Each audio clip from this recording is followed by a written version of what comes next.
Bro, capek nih gue stres nih. Tugas yang kemarin gue pinjem dong, gue pengen salin. Oke lah, tapi gue pinjemin nggak apa-apa, lu salin juga nggak apa-apa, tapi bedain supaya nggak ketahuan kita. Oke, siap, ini gue ambil ya. Meanwhile, in our universe.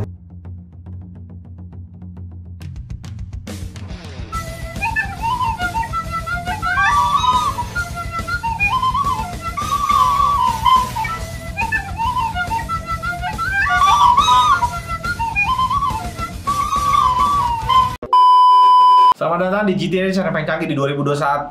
Jujur itu bukan suatu hal yang disengaja, bener-bener kebetulan banget. Di hari sebelumnya kita lagi review Lenovo, dan hari ini lihat MSI, buset itu desainnya sama banget.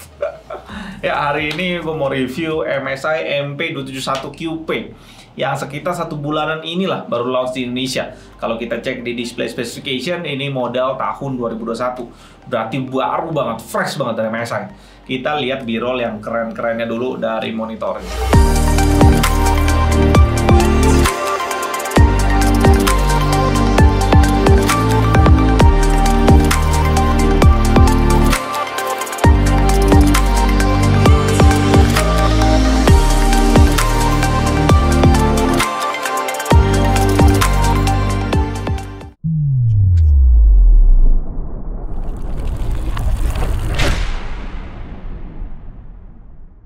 Dan sekarang kita masuk ke kelengkapannya. Manual book dalam satu kantong plastik itu, keluarin bautnya, baru kita lempar kabel HDMI dan 2 kabel power. Ini agak lucu sih, kabel powernya dikasih 2 colokan yang beda gitu, tapi yang cocok sama monitornya cuma 1 doang. Jadi buat apa ya yang satu lagi dikasih? Mungkin dikasih buat gue lempar kayaknya. Untuk kaki monitornya, gue ngerasa gue pernah ya review monitor dengan stand kayak gini, tapi gue lupa yang mana. Kayaknya Skyward deh, tapi kode apa gue juga lupa. Gue cari-cari kemarin di YouTube ya, video-video ini GTID, nggak nemu soalnya. Mungkin kalau kalian ada yang tahu, ditulis di kolom komentar di bawah. Kualitasnya ini padat, dilapisin plastik model karbon gitu, dan kita juga bisa pasangin kakinya. Ini di VESA monitornya yang 10x10 cm ini sama percis sih sama Lenovo kemarin. Untuk standnya juga padat, bentuknya kotak biasa aja gitu sih, dibalut sama plastik doff kasar gitu aja. Monitor ini segmennya productivity banget, kita bisa lihat dari speknya 27 inch QHD 60Hz. Tapi kalau model monitor kita lihat dari depan maupun belakang, ya nggak terlalu greget banget lah desainnya. Terkesan kantoran biasa aja gitu. Tapi bagusnya dia udah kasih full ergonomic stand. Ada pivot, swivel, head adjustment, semuanya mulus banget. Bagian tiltnya aja agak keras pas kita mainin. Pembuangan panasnya ngadep ke atas, dan kalau kita terawang gitu dalamnya ada speaker 2x2 watt yang kita dengerin sama-sama sekarang.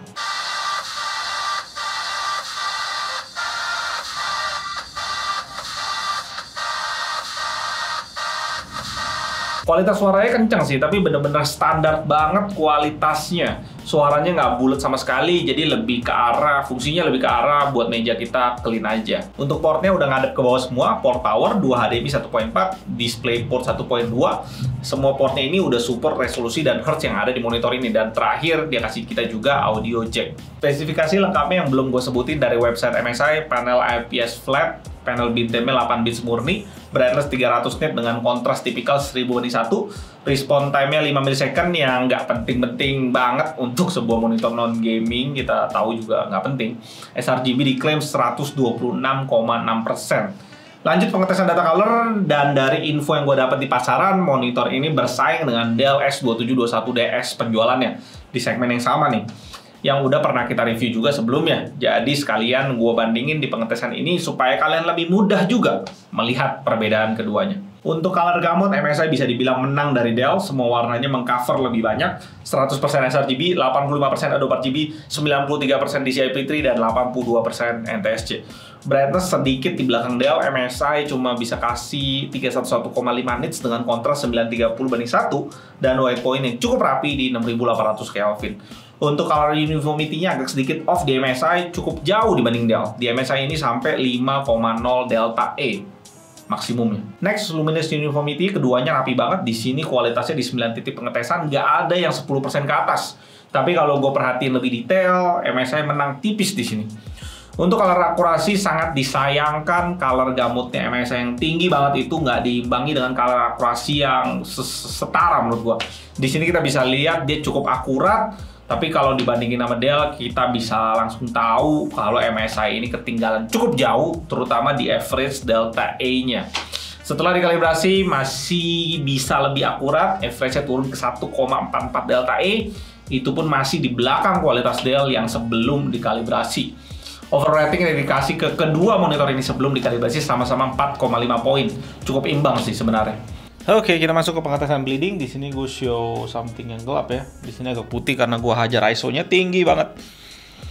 Jadi kalau gue lihat layar pakai mata gue itu hitam, tapi kalau lihat di kamera itu agak abu-abu ya, nggak apa-apa. Nah, di sini kalian bisa lihat ya, di bagian atas ini, bagian sini itu bocor tuh dia. Di bagian bawah kanan agak bocor juga. Sisanya nggak terlalu ketara sih.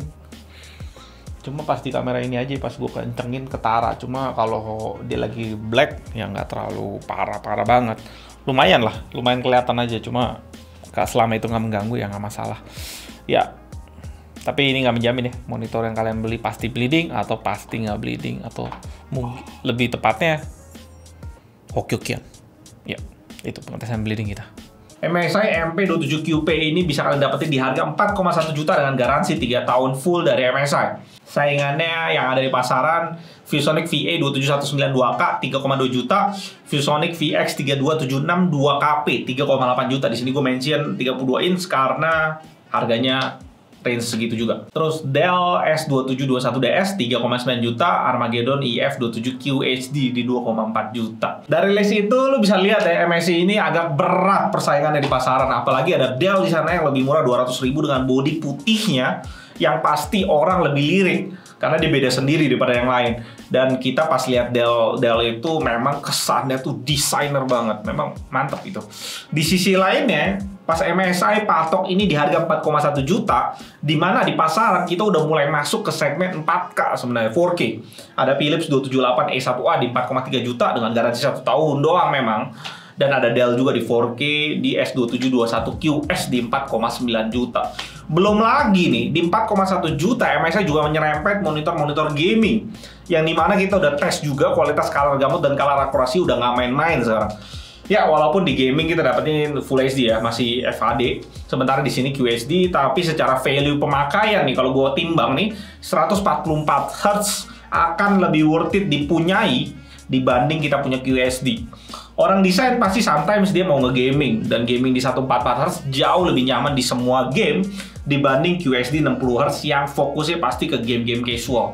Karena kalau main kompetitif di 60 Hz ya siap-siap dibantai. Ya, pilihan ada di tangan kalian. Pastiin kalian beli monitor sesuai kebutuhan. Dan untuk MSI kalau bisa harganya dimurahin lagi, karena 27 inch Full HD standar 60 Hz atau 75 Hz udah mulai nyentuh harga 2,3 mendekati 2 kecil nih, 2 juta kecil nih. Seperti prediksi gue juga sebelumnya di video-video sebelumnya. Dan ketika gue mesti keluarin hampir 2 juta untuk fitur naik Full HD ke QHD doang, gue rasa itu duit yang sangat banyak yang akan orang hindari untuk spending beli monitor di segmen ini. Gue Aldon dari GTID, sampai jumpa di video berikutnya, tetap canggih.